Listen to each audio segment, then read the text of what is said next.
Donc on va étirer nos avant-bras et nos poignets en position 4 pattes avec la paume, ce qu'on appelle en pronation. Donc en fait, tu vas simplement poser tes mains par terre avec les doigts qui pointent devant toi. Une fois à 4 pattes, franchement, ce n'est pas un étirement très compliqué à comprendre. La seule chose qu'il faut faire, c'est ramener un peu les fessiers vers l'avant. On place le bassin en fait pour mettre en tension un petit peu plus l'avant du haut du corps. Et tu vas simplement pendant 2 minutes laisser le poids de ton corps avancer en rapport avec les poignets. C'est vraiment très simple comme position, mais tu vas voir, ça va bien étirer. Donc progressivement, tu vas juste respirer, tranquille, tu bloques surtout pas ta respiration et laisser le poids de ton corps aller vers l'avant. Pour intensifier un peu la position, ce que tu peux faire, c'est de garder bien la paume dans le sol. Donc pourquoi pas de pousser un peu plus ta paume dans le sol. On ne veut pas laisser la paume se lever en fait. Tu restes comme ça. On va faire 1 minute 30 encore.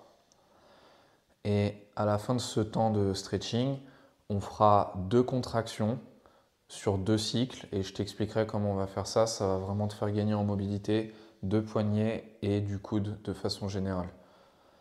Pour l'instant, tu restes comme ça. Il nous reste une petite minute là. Tu continues de respirer et pourquoi pas d'avancer un tout petit peu. Au pire, tu peux même utiliser ton expiration pour avancer et détendre un petit peu plus toute ton articulation et tous tes muscles. On va se faire ça dans même pas 30 secondes, les contractions. La première contraction qu'on va faire, ça va être en gros de repousser le sol. Tu vas repousser tes doigts dans le sol et tu feras ça sur 10 secondes de plus en plus fort. La deuxième contraction, ce sera l'inverse. Tu vas tirer tes doigts vers toi et avancer davantage le torse pour augmenter l'étirement. Je vais réexpliquer ça. On va commencer les contractions, on va se faire 2 cycles du coup. Tu vas pouvoir expirer tout ce que tu as. Et après ton inspiration, tu vas de plus en plus fort repousser le sol avec tes doigts et repousser de plus en plus fort pendant 10 secondes. Tu repousses plus fort, tu contractes un peu plus fort. 5, recontracte encore 3, 2, 1. Tu calmes la contraction progressivement, tu relâches. On va faire la deuxième contraction, on va augmenter l'étirement. Tu vas inspirer et tu vas faire comme si les doigts voulaient se lever vers toi, comme s'ils revenaient vers toi et que tu avances davantage le torse un tout petit peu. Tu tires plus fort, tu tires davantage. 5, tire encore plus vers toi. 3, imagine ça se lève du sol. 2, 1.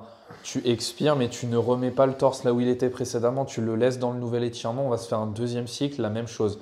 Prends une bonne inspiration et tu pousses le sol. Vraiment là, la patate, tu la mets un peu plus fort, tu mets l'intensité beaucoup plus haut que tout à l'heure, tu pousses. Tu pousses plus fort le sol, tu pousses. 5, repousse beaucoup plus fort. 3, 2, 1. Tu expires, tu calmes et on va se faire la deuxième contraction, on va augmenter l'étirement. Prends une bonne inspi, tu tires les doigts. Imagine qu'ils se lèvent du sol tellement tu les tires fort et tu avances le torse un tout petit peu. Tu tires les doigts fort, le maximum que tu es capable de faire. 5, tire beaucoup plus fort. 3, 2, 1. Et tu calmes la contraction progressivement et tu vas pouvoir ressortir de la position. Donc ne brutalise pas ton poignet ni ton coude, tu vas voir ça va être un peu bizarre de sortir au début. Et on a fini avec cet étirement.